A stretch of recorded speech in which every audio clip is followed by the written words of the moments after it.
All right, fire up the radio, everyone. It's time for the Public Square from the American Policy Roundtable. I'm Wayne Shepherd here with the team today. Melanie Elsey is here, Jeff Sanders is here, Rob Walgate, Alan C. Duncan, our producer, and of course, Dave Zanotti. So we've got some more election talking to do, I understand, Dave. Fire up the radio. What a great way of starting the show. Throw another log on that fire, yeah. Woo, we need that on a radio. T-shirt. Yeah, fire up that radio. Yeah, and well, somebody said to me the other day, they questioned the longevity of terrestrial radio. Has it really got any future? And then someone turned around in the conversation and said, well, if terrestrial radio has no future, why did George Soros just buy 400 radio stations? Yeah, exactly, right. Yeah, including some powerhouse stations, like WBBM in Chicago, the all-news station, sure. And he bought did he buy KDKA in Pittsburgh also? It's all part of the deal, right? It's all Odyssey, yeah. Wow. Radio's always been able to morph and change over the past. Yeah. How long has it been around? 100 years now? It's 2024, 1922, 24, something like that. Did that deal get passed? I know they were fast-tracking it with the FCC, which proved to be controversial. Yeah, we have been through so many things right now. I don't know the answer to that question I don't know either. Yet. I don't know either. But if he wants it approved, they better hurry, I guess, before there's a change in administrations. Well, I do know that a lot of people have asked what that's going to mean for the public square.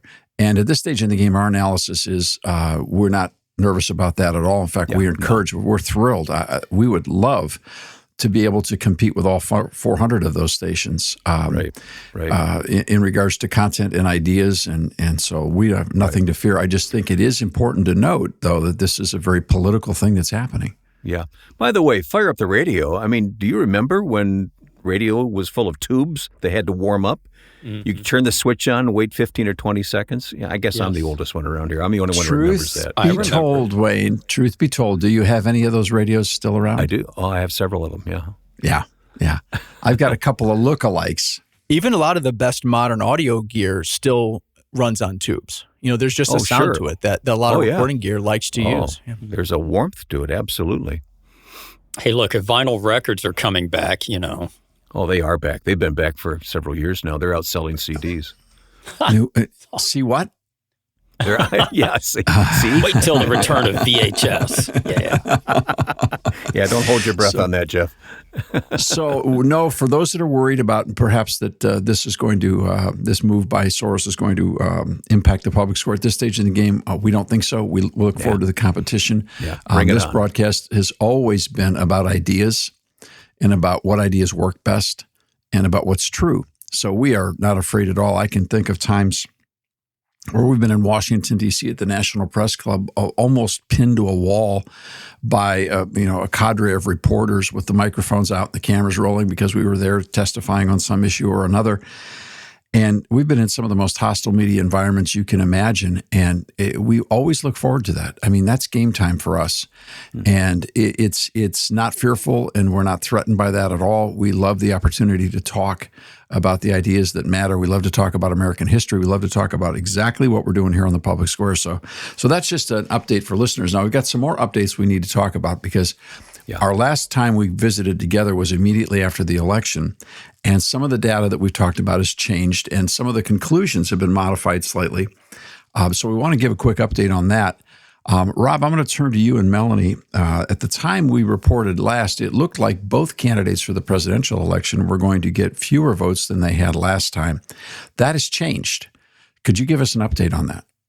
Yeah, since last reporting, Donald Trump's vote total has eclipsed his vote total from 2020. He has received more votes in 2024 than he did in 2020. That's significant because this is someone who in 2016 got a baseline of votes that won the election very narrowly in a handful of states and then went to go well past that number in 2020, but lost.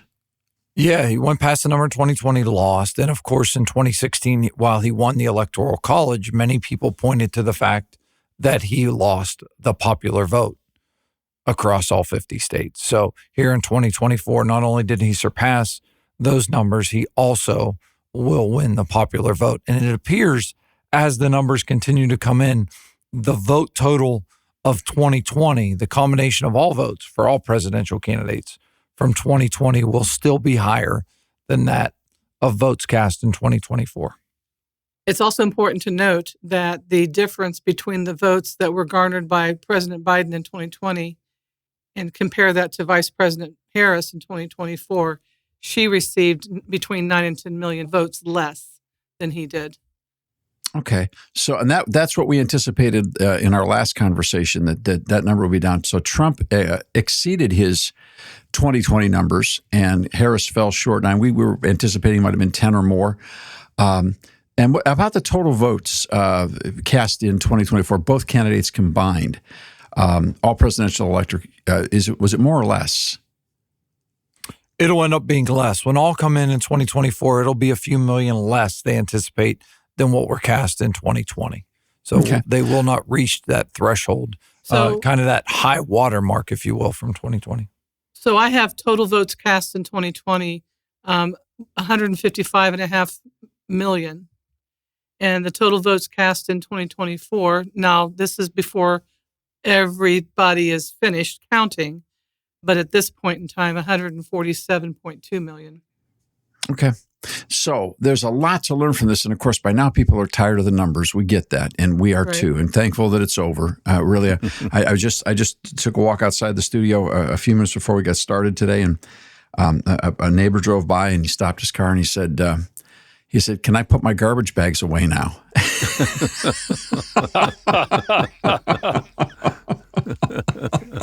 I thought that, and then he drove on. I thought that was kind of cute. I think people are very interested in moving on no matter where they were on this particular election. But I think that it's important that turnout be substantiated so that the narrative doesn't change.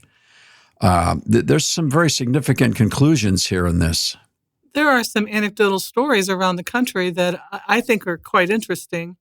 If you think about the border of Texas and those counties that lie on the Mexican border, this time all which traditionally go blue, this time all but one flipped to a Republican candidate.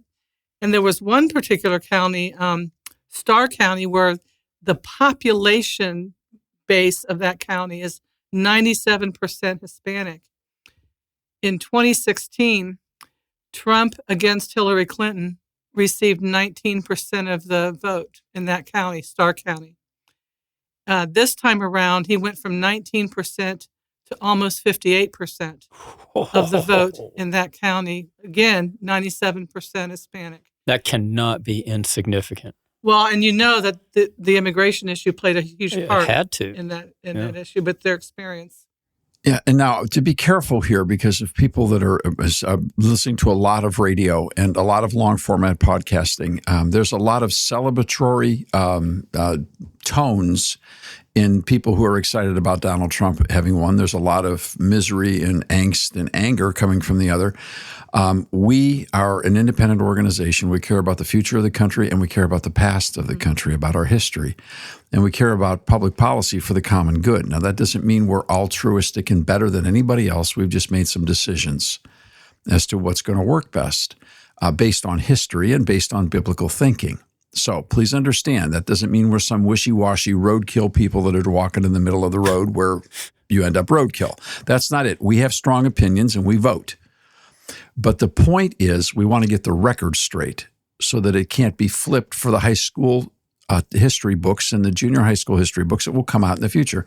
Donald Trump came from completely outside the presidential realm. He was not a general. He wasn't a high-ranking military official. He was not a politician of any kind, ran for office, and won, the farthest outsider to win the election since George Washington, and Washington was the commander-in-chief. All right, so that's history. In addition to that, he gained more votes in his second term, attempt for a second term, and lost. That never happens. But then what's equally interesting, he's only one of two presidents who have come back seeking to be president again in a non-concurrent term and won more votes in 2024. So 3 times in a row, he gained more votes than the time prior. Now, I mean, you cannot diminish the fact that that is an exceptional electoral accomplishment in American history. And for the history books, whether you love the guy or hate the guy, agree or disagree, that's fact. That's numbers. That's real. And I think it is reflective on the fact that the American voters are paying attention to this guy. And they've obviously made him their president, their 47th president. So that's a big deal. I also think that there's some interpretation that we could do regarding 2024 to 2022 that you probably haven't heard on talk radio in other places or on podcasting or on cable news. And that's, what do we do with the comparison between 2020 and 2024? And would anybody dare say COVID out loud again? All right, and we'll leave that question hanging for the moment here on the Public Square, but we will come back to it. Never fear, we will be back with the Public Square here and online at thepublicsquare.com.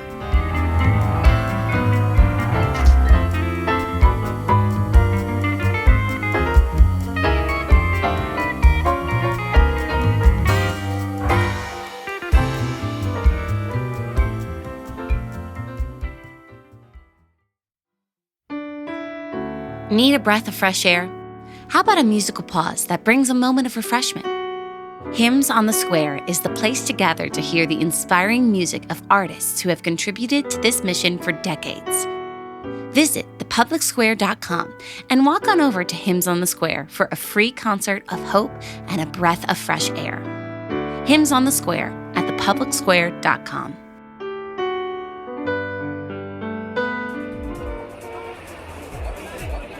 Spreading the light of liberty across the land. Now back to the Public Square.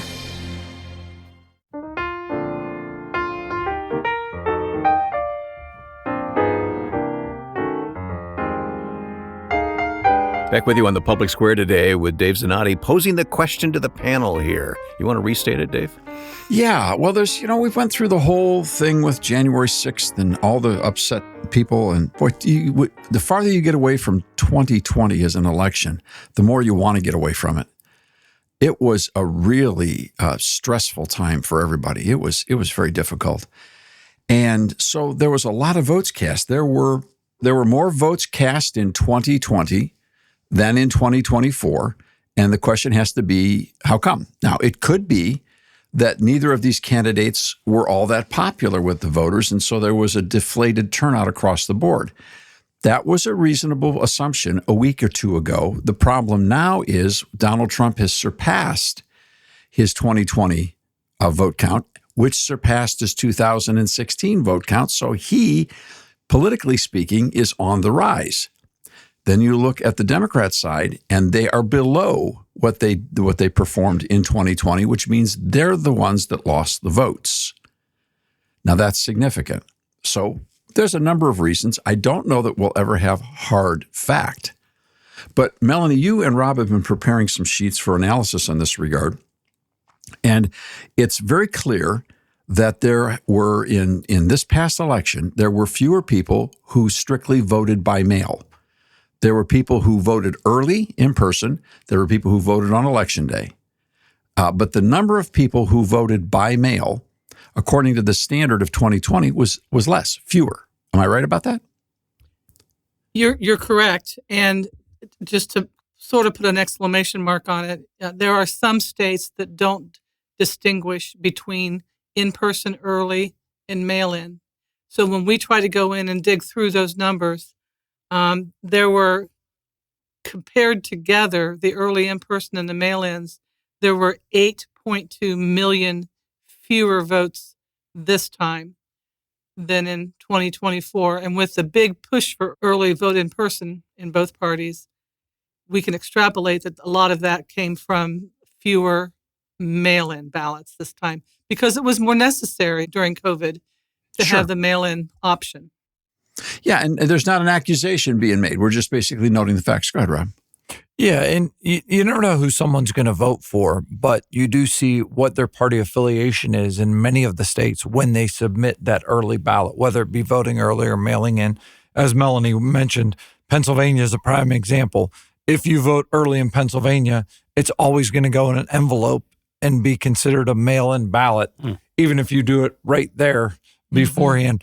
But the one thing they did track is it did appear Republicans were voting at a higher rate early in 2024 than they did in 2020. That was the one thing people were aware of and trying to track to see that they almost had those votes in the bank or vaulted. And I'm often asked, what is the difference? Why is it so important to vote early? Why is everyone pushing for the early vote? Because a vote is a vote. I mean, if you vote in October as opposed to the first week of November, then your vote is still one vote. From my perspective, when the campaigns are really drilling into data that allows them to communicate, they will take your name off the table once you've voted. They no longer have to communicate with you, so it shrinks their audience on who they need to target in terms of the election information that you get in the mail or phone calls or text messages.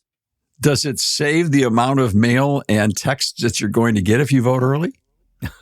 Theoretically, yes. It'll save the amount of mail because they have staff that are looking at the site every day in county boards of elections. And we can speak from example. We know people that requested their ballot on a certain day, and you can see when they received, and that's on local issues as well, levy information and things such as that. In some states, you can even track when someone requests an absentee ballot. Yes. You can track that they have cast that ballot. So if there's a discrepancy between absentee ballots mailed out and those received back by the boards of elections, that's a point that they track as well. So we can start voting 5-6 weeks out in some states, right? Maybe 2 months out, who knows? But we still can't get all the votes counted in 24 hours in some states, Arizona, like Nevada. Come I firmly believe that the states who do it the best should be some type of a standard bearer for the country. Florida, in terms there you go. of systems. Ohio, we did it. I have a question. Maybe this is a sidebar question, but we warned about Pennsylvania and the fact they couldn't open those envelopes, but they were determined early on. What happened there? Well, they're still in a bind, though, because they're still refusing, at least Senator Casey is refusing to acknowledge that he's been defeated in this race, even though the race has been called by the media. I didn't know that. Yeah, he refuses. And Senator Schumer is refusing to acknowledge the senator-elect, McCormick, and inviting him into the councils of the Senate. And so that is problematic. So there's some election denying going on there because votes are still being counted. There's still ballots that are out in Pennsylvania. So if this election had come down to Pennsylvania, even as good as they did, as the time that we're hearing this, we wouldn't know, but it's even worse than Arizona. Arizona does mail-in ballots, and they take forever to count them. And I can't find a good reason why. And I think just like there's model states that should be commended, I'm beginning to wonder, because these are definitely messing up federal elections, if there's a way for Congress to act in the essence of protecting a federal election against states that this is just really dumb. Maybe we should go back to the Pony Express in Arizona. What do you think? Well, and same with California. California's struggling. I mean, they were 3-4 days, 5 days after the election. I think they were at 70% of the ballots counted. But what's happening in part in California is they are looking to do a process of curing ballots, where if the ballot came in where the signature doesn't match, then they have I believe it's until December 2nd for the voter to confirm with documentation that is indeed their signature. So those provisional ballots in California and Pennsylvania is what's holding up the process. Voter ID would solve that problem. Yeah. Sorry. Yeah, and I'm truly wrestling with this from a policy perspective, because part of what we try to do is to suggest policy reforms that could help fix this, and we've got a track record on election law. But I've been wandering in my mind about what could the federal Congress do that wouldn't violate constitutional rights of the individual voter and of the states. How could that possibly be done? But I think it's going to have to be addressed, because had this election come down to Arizona, and it very, very well could have done. Could you imagine the chaos we would be in in that kind of a situation versus the ability to move forward, like the outcome or not, to move forward after Election Day. So I think it's a very significant subject that's got to be addressed. Well, this is the third election now that Arizona has failed. 2020, 2022, and now 2024. And it's going to keep going like this until the people of Arizona, like many Americans across the country, said, we've got to change the way we're doing things. And they rose up and they voted differently. It's going to be the people in the legislature of Arizona that they're finally tired of being a laughing stock.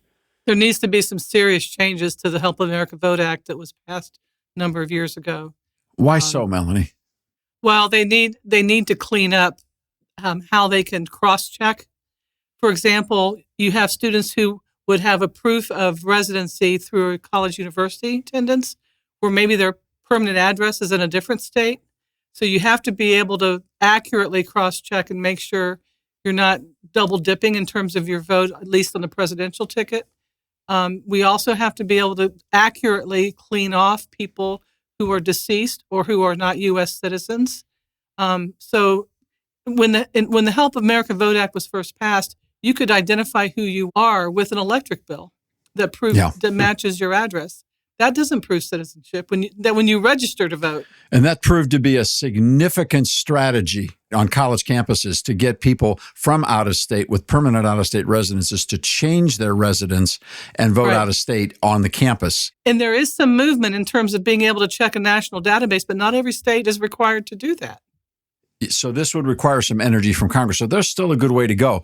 Though I think it is fair to report accurately, I think we might be in agreement on this, that monitoring the elections, as was done by both parties quite aggressively coming off of the COVID election, actually, I think, put a fire underneath a lot of local boards of elections and states' attorney generals and secretaries of states so that they moved forward because we did get a much more prompt response this time around across the board. There were thousands of lawyers that were hired to be dispersed throughout the country in different jurisdictions. Well, and in this case, I think accountability served the entire nation well. So, okay, well, that's kind of where we are right now, Wayne, and we are more than ready to move down the road about this. And there's a story that we need to tell because, let's face it, I don't know anybody. Well, I do know a few people. I do know a few people that instinctively they couldn't prove it on paper. Nobody could because all the polls were inside the margin of errors.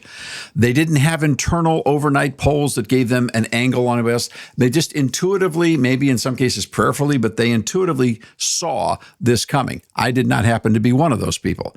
I mean, we saw a number of paths on how it could go, and it went the way we anticipated it going, but I first want to tell you that I didn't see 312 electoral votes going to either of the candidates. So there were surprises in this election, which in and of itself is refreshing because it's nice to know that the American electorate can pick up and do something and do so with consensus. I think that's encouraging. So there's much more to talk about, but there's also a lesson to be learned here, and it goes back to the year 1988 and 1989. We want to talk about that. All right, so turn the clock back to 88, 89. We'll do that when we come back here on the Public Square. Yeah, I hope you're passing along to your friends and neighbors about this program. We don't have any advertising budget. This is how we get new listeners. You tell people about the Public Square, and you can give them the website as an introduction, thepublicsquare.com, or even a smartphone app. It works just as well to listen to the show. Find that in your app store free of charge.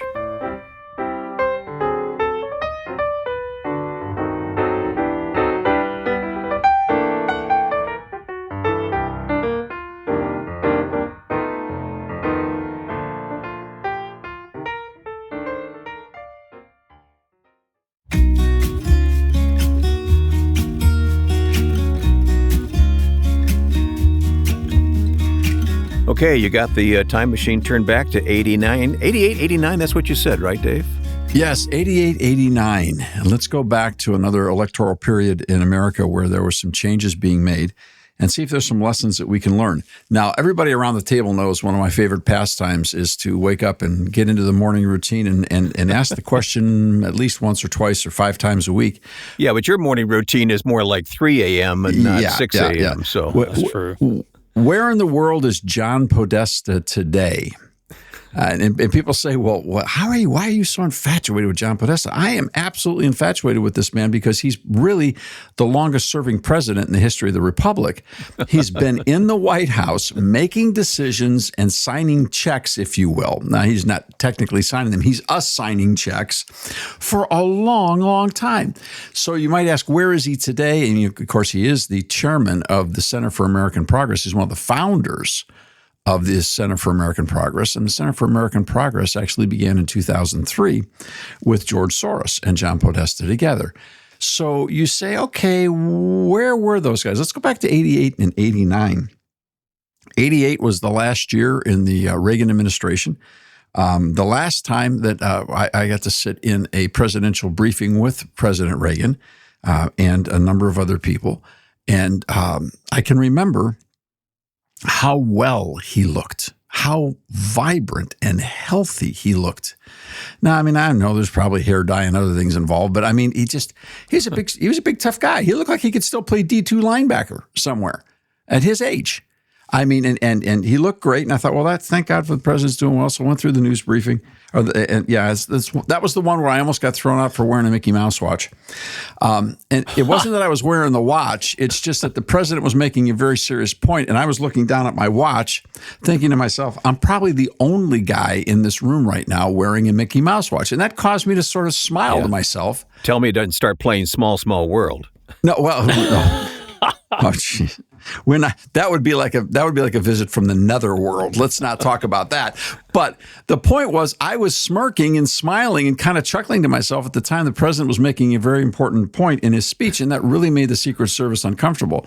At which point in time, I recognized all eyes were on me, and then I began to feel very, very small. I thought to myself, I'll get thrown out of here too. But they let me stay to the end. I straightened up.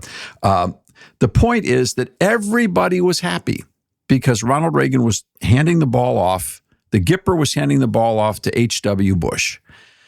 He was going to run, he was going to win, and he did. And everybody thought, well, this is great. We have 8 years of Reagan. Now we're going to have 8 more years. And if Bush does it right, who knows? It might go. We may be seeing the conservative era of America. This might be the golden age. This might be the moment. So we came back as a public policy organization, and we're still pretty young in the business. And by 1989, right after the inauguration, by February of 89, our budgets flatlined. Absolutely flatlined. And I'm thinking to myself, wait a second, I was just in D.C. and there were all these people celebrating about the future and what was going to happen. And all of a sudden, conservative organizations, particularly charitable ones such as ours, were on the verge of going out of business. And what I began to realize is that there were a lot of conservative families that had been, basically, they were doing really well. And it was sort of like, honey, how are we looking in the market? Great. Buy the boat. Let's go. I mean, it was just, people went on vacation. They stopped. It wasn't just people with money. People went on vacation because happy days were here again. And we almost ceased to exist in 1989. It was the first time we'd ever missed payrolls. And it was a really tough time. And I thought to myself, what did we do wrong? Wait a second. Most of the people that support us feel great right now. You say, oh, so you're worried about that happening again? Not really. I'm actually worried about something worse. You know, in 1988 and 89, nobody knew the name John Podesta. So George H.W. Bush went from about a 90% approval rating at the end of 1991, at the end of Desert Storm, and lost the election in 92. And when he lost the election, he opened the door to a regime in our government that's still around today, and that's Bill and Hillary Clinton. Bill Clinton would never have been here had H.W. Bush been elected to a second term and had people not gone on vacation. But they did. So Bill Clinton, of course, came with Hillary Clinton. Hillary Clinton instantly moved toward nationalized health care. By 1994, we were fighting the Health Security Act, and that was Hillary Clinton's doing. And shortly thereafter, John Podesta showed up on the scene. By the end of the second term of Bill Clinton, John Podesta was running the White House. And he has been with us almost nonstop ever since. He stayed in that position through the Clinton administration. When George W. Bush, the son, came in and won the election, everybody said, well, we're going to be back again. What happened was John Podesta went out with George Soros and founded the Center for American Progress in 2003.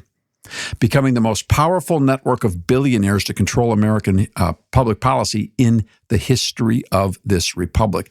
These guys are now rivaling the Gilded Age and the era of Mellon and Rockefeller and Vanderbilt and those guys. This billionaire network is colossal in its influence.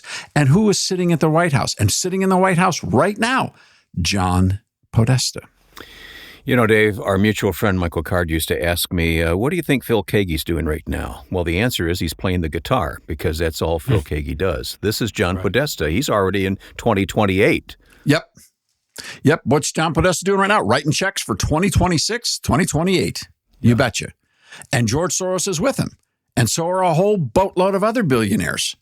And if you really track the vote counts we talked about earlier as to why they went down on the Democrat side, it's quite simple. Former trustee of the Center for American Progress Action, Stacey Abrams, wasn't hired in 2024. She was the major magnet for getting out mail-in ballots. And she's a board member of Center for American Progress. She was. They placed her in Georgia. They placed her in that situation to gather those votes. They placed her in a position to upset the apple cart. So there's no question there is going to be a resurgence of people who want to run this country according to the agenda of the Center for American Progress and the Billionaire Progressive Network. They are not going away. They're just moving over for a while. Well, and I think, the one thing that'll be interesting to see is if 2024 mirrors 1989.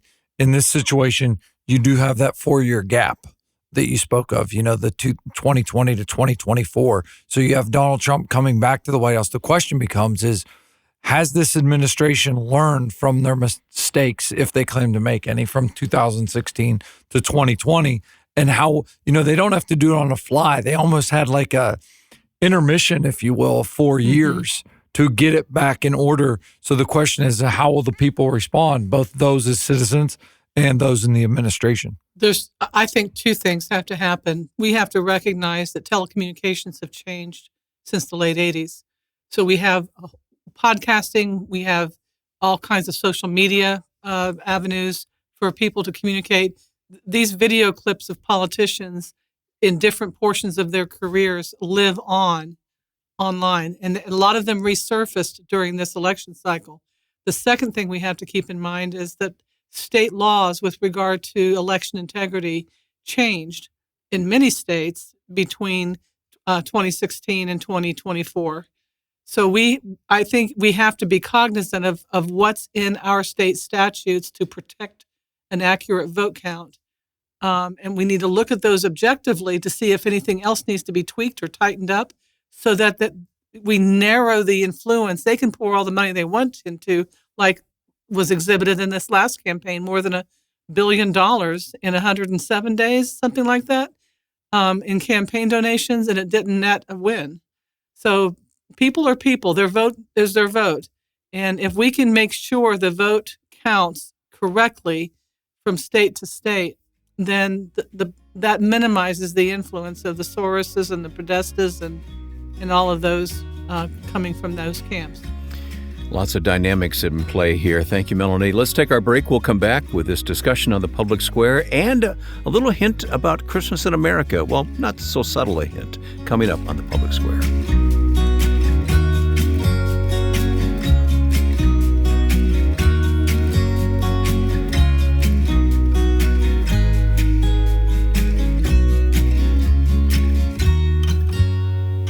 We will be right back for more on the public square.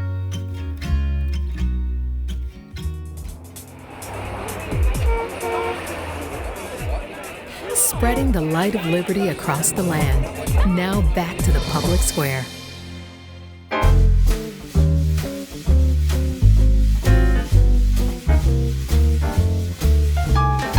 Around the table here today at the Public Square, Dave Zanotti, our producers Alan C. Duncan, Rob Walgate, Melody Elsey, Jeff Sanders, and I'm Wayne Shepherd. And we're kind of cleaning up some of the details of the election now with some lessons. You know, the other thing about you mentioned John Podesta planning for 2028. The other dynamic at work here, Dave, is the fact that both parties are going to be searching for leadership over this next period of time.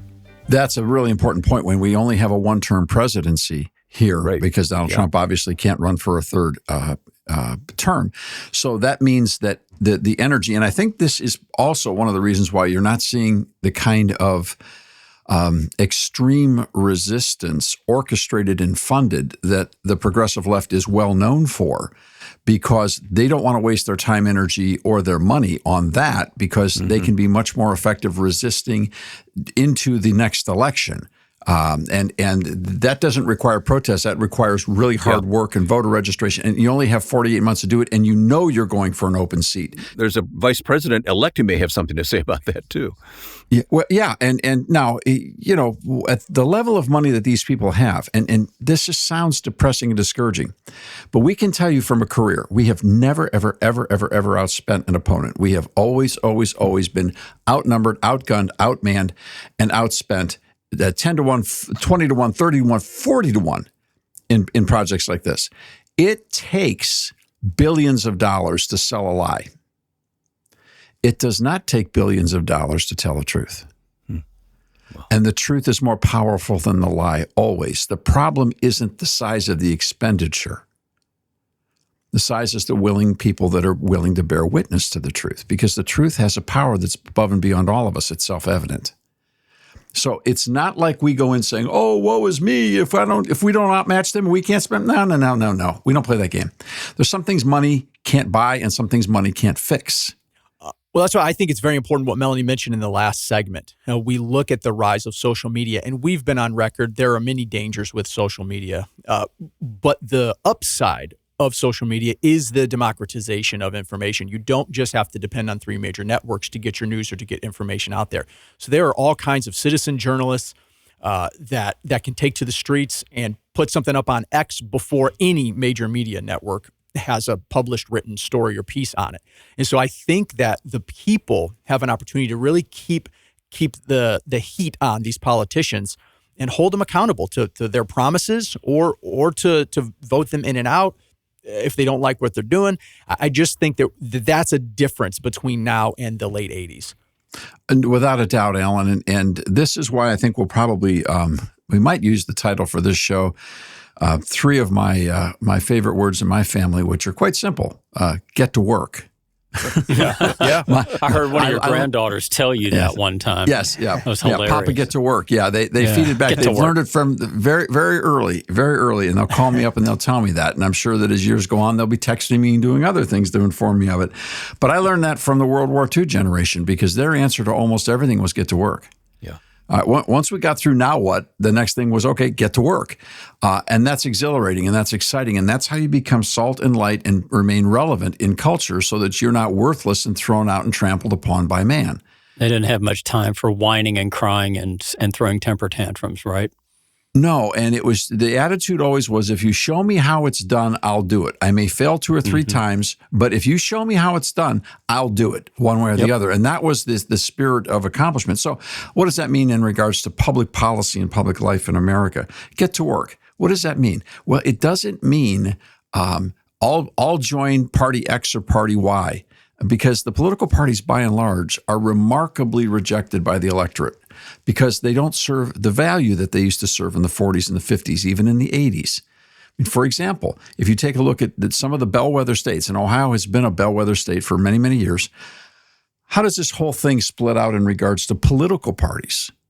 Well, it comes as a surprise that people are not participating in parties like they used to. People think everybody's a Republican or a Democrat. Well, you take a look at a state like Ohio, where you have somewhere in the neighborhood of 8+ million registered voters, and you have over 6 million of them are registered as unaffiliated. Now, that doesn't mean that they're independents. It means they're independent of the parties. They do not participate in the party process, nor do they vote in primaries for either of the 2 parties.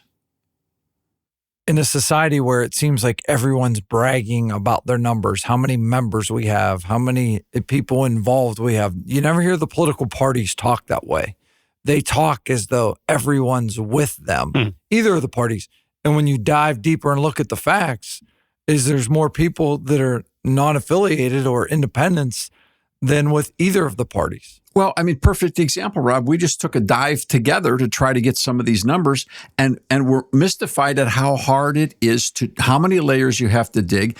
It ought to be common knowledge on every Secretary of State's website. It ought to be right there on the front page. But you see, that doesn't fit the narrative. And then what we don't understand also is when it comes to the politics of polling as to R's and D's, polling companies make assumptions all the time. They call people R's who aren't registered as R's, who didn't vote in the R primary. They just says, well, in general, do you tend to lean one way or the other? And the leaners are considered a part of the party. Same thing with the Democrats. The leaners are in. That's not even remotely close to objective reality. So people are thinking far more independently of the parties because the parties fundamentally serve very little value for them in regards to ideology, or there's just not a program that they offer that people are embracing. That is an insufficient model. We've got to get to work and influence public policy, dealing person to person, not person to party. Exactly. In other words, it doesn't matter what your city council is as far as the number of R's and D's. City council, we all drive the same roads. We all got the same problems with trash pickup. All right. When it comes to county and state matters, we all fight the same potholes. The need for partisanship should be as remote as possible. Citizenship should be our sense and calling of duty, and citizenship means service. I think one aspect of this that people should, could, and probably will consider moving forward is, what can I do to be involved? How can I serve possibly in elected office? Maybe I'm not the type of person who would want to run for a state legislative seat, but maybe I would run for a city council seat or a local school board seat. Right on. Local school boards in many states are non-affiliated with the political parties. And so you can get involved and serve based on policies and issues and what the community needs are at a local level. And that is so needed for people to get involved. It's far better off, Mel. You've got the longest history of anybody I know in public policy in this country on state school board work and local school board work. The whole thing about serving is not to serve when the issue gets hot, not to serve when there's a terrible book in the library, but to serve every day for the good of those children, right? Mm-hmm. Before the issue gets hot and before there's the terrible book, you can be there as salt and light to head it off. And just one, I think it's a phenomenal story in Ohio, and this is not a local school board, but this is the State Board of Education. Ohio is one state that has had a homeschool graduate serve in an elected position on a State Board of Education, the only homeschool graduate in the country. She served 2 terms, and now has served 2 terms in the state legislature. How about that? Hey, it's time for us to take a break. When we come back, one of the things we want to talk about is this year's Christmas in America. Don't miss the details. You'll want them coming up on the Public Square. If you have to leave us at this time, listen online at thepublicsquare.com.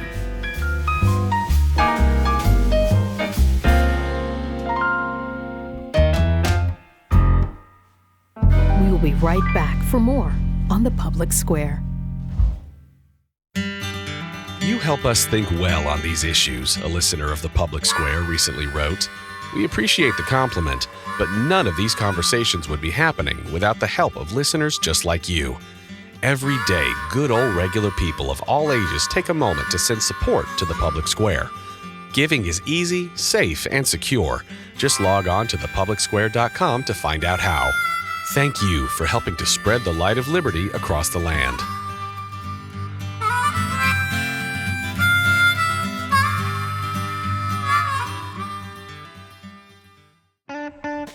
Very helpful conversation, as always, on the Public Square here today with the team. And I think we're going to talk about Christmas in America, or you got some other wrap-up thought on the election? Oh, man, we just can't stop going on them. But we're going to stop because we've got 4 years to keep talking about it. Okay, all right. But yes, we do. Every year, we start our broadcast season with Christmas. And the reason we do that is because we're convinced that starting with Christmas is the right place to bring the presentation of God coming to earth to American culture. Because if Christmas is real, then that changes everything, what happened that day. Now, when you come to study the founders and the framers of our country, they really, truly did believe in a biblical worldview. They were well-studied people. They knew names of historians that it's taken me a long time to discover, and I haven't even remotely mastered them. I'm familiar with, I believe it was John Adams. John Adams getting on his kids, in particular, I think he was on to John Quincy about their studies. And I remember reading a letter from John Adams to John Quincy Adams saying, "How are you doing with Herodotus? Are you timely in your studies?" I'm like, "Who's Herodotus? What is that all about?" What's that? Well, the historian Herodotus. There are historians like Herodotus, like Josephus. These people studied how the world got to where it was when it reached their doorstep. They studied the philosophies, the religions, the economies, the forms of government. They were extraordinary students. Think about it. Somebody said to you, "We're going to start a country." For real. We're really going to start our own country. And you bought in on that. And then you had a war and you had the option to do it. Now, where are you going to go to get background? I mean, where are the instructions for starting a country? Well, they took this task really seriously, and they studied like crazy to try to understand how we got to where we got to. So this whole question of finding Christmas in America always takes us back to the thought frames that we had as a country began, and where are we today in light of those original thoughts, those principles, and those documents. So to dive in and say, let's go look for Christmas in America in the 1940s, or let's go into the 1800s, or let's go into the 1700s, or let's go into the 1900s. And we've done all those. This is the 14th show we've done, every year a different year. And what's remarkable is people keep coming back because they know they're going to find out stuff that they'd either forgotten or never learned. Hey, I learned things. It's remarkable. It takes at least 100 hours to write one of these shows. I don't doubt it. And it takes a full year of a production team doing it. And that production team is very small. And so maybe that's why it takes so long. It takes a long time. And we put the show on, and every year we are so thrilled. You know, we have never gotten a letter that came in and said, "That was a really stupid show." Yeah, right, or "You missed it completely." Never. 14 years, that's a lot of audiences. And then nationally distributed on radio all across the country, coast to coast. Yeah. So we found something. The Lord let us discover something that definitely speaks to people, both in the reality of Christmas, the joy of Christmas, the wonder of how a nation deals with this idea of God coming to earth, and how does it impact our lives every day? How does He impact our lives every day? And this message of redemption. So Christmas in America is coming up, 1973. Yep. Rob? Well, the event that we do in Ohio is held at the church that I attend. And usually about June or July, someone will walk up to me and go, "Hey, can you give me a hint? What year are you guys doing this year? Can we talk about it?" And I'm like, sorry, we can't talk about it. But you know when it'll be. It'll be the first Saturday in December, right at Cornerstone in Medina. So preceded by the first Sunday in Franklin, Tennessee. Don't forget that performance. Yes, Sunday in Franklin after Thanksgiving. The people that come back, it's become tradition for them to come back and bring their families. Well, I haven't read the script, but I'm anxious to find out what redemptive things you're going to talk about from the 1970s, because I lived throughout all the 70s, and I told everybody in staff meeting that the 70s stunk. Yeah. With the exception of the music. So if you're going to talk about the Allman Brothers or Pink Floyd or Chicago, you got the whole Jesus I'm there movement. I'm down for the struggle, with that. I also wondered what he could possibly wring out of 1973, but I've read the script and Dave's done it. Thanks be to God. I mean, I jumped in faith, but this much I will tell you, everyone, and even the people, Wayne, that haven't read the script, they've almost always said the same thing. 73, ooh. But the music was great.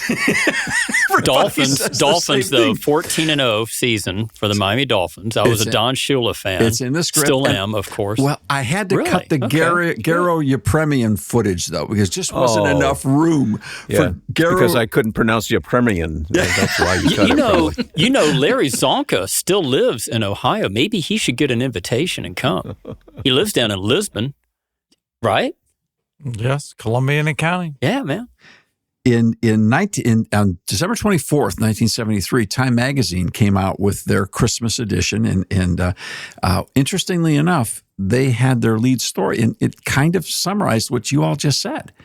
They said, wow, this is a pretty tough year, especially to be a child. And they were prognosticating on what does the future look like for a kid today at Christmas time in 1973. And it's kind of a sad article. It's kind of like doesn't look so good.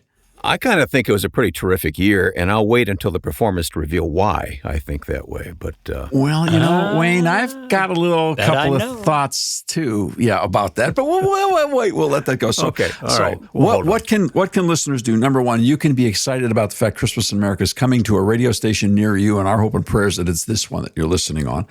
If not, we understand not everybody can carry all the products that we produce, and we're grateful for every chance we get. You'll surely find it at thepublicsquare.com. You'll also find it on your Public Square app that you can carry with on demand anywhere, anytime. You can do the same thing off the website, thepublicsquare.com. There you'll find a library. This will be the 14th album, if you will, the 14th rendering of really what is a 2-hour live radio variety show that is a unique historical theme. It has wonderful music. And I will tell you, this story, here's the way it works. You write a story, you work on it like crazy. It's like doing a thesis. It's like almost a master's thesis every year. It is exhausting in regards to the research and the work and the endless checking and fact checking and interviews and so on and so forth. But then you get to a point where you say, this will never work. People are going to hate this. We've wasted all of our time. And then you get to a point where something clicks and you say, this story has to be told. Mm-hmm. Then it goes to, I can't wait for this story to get told. Yeah. And you're right. People love it. I have a friend who's already told me he's bringing 14 people. Isn't that exciting? Isn't that exciting? And we don't have enough events, and people are upset with us. And we understand we're upset too, because we really should have this on the road. We should have at least 6 shows, because there are 6 radio cities for the Public Square that are demanding that we bring this show to them. And they deserve it. They really, truly do deserve it. We're trying to get there. Pray for us that God will increase our capacity.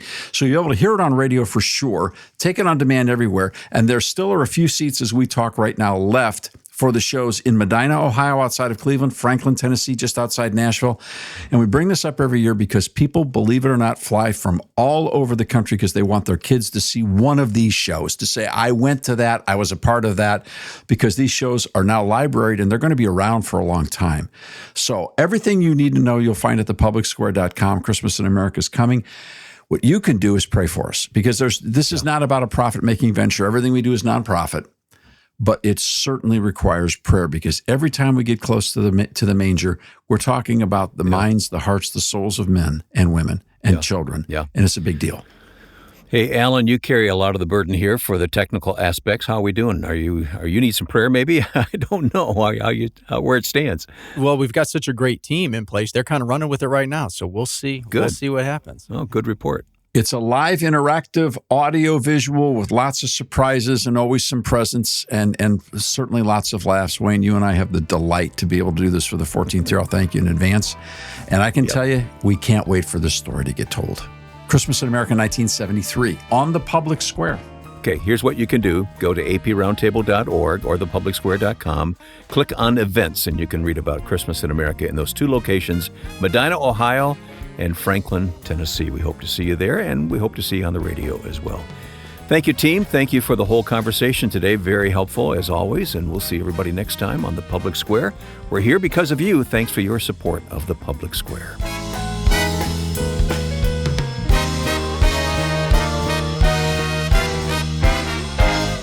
The Public Square is a broadcast service of the American Policy Roundtable.